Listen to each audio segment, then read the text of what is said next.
Okay, guys, please go to theprophetscars.com and click on historical evidence. You will see that there is a lot of evidence that my photograph very likely is Joseph Smith. And when I looked at the back of this, it took me several months before I said anything on my YouTube channel about J.S. Bibbins.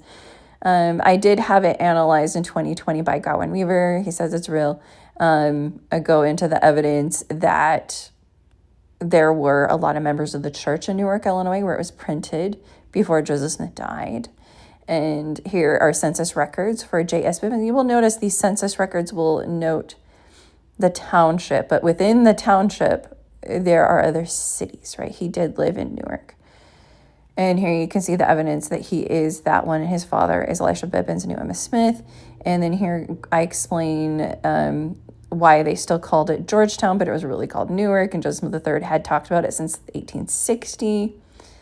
And as we scroll on down, you'll see the copying of daguerreotypes. And Emma's trying to get a negative copy, but I'm taking a lot of that information off because I don't think everything should be on my website. Here's the evidence for sure. This guy, Elisha Bibbins, knew Emma Smith because he was also from Pennsylvania. And Mark Staker brought that to my knowledge. And then as I researched and read all the records about the death of this man, it lined up exactly on the date and the details of how he died in his chair. It all lines up, and even there's great details of that in George Peck's journal. And this is we all knew Emma Smith and her family. We knew even Joseph Smith. And those exact details from George Peck's is in the obituary that names J.S. Bibbins and him being from Illinois. And then you can see down here the whole information about this styles that of these pictures that I believe are the oldest.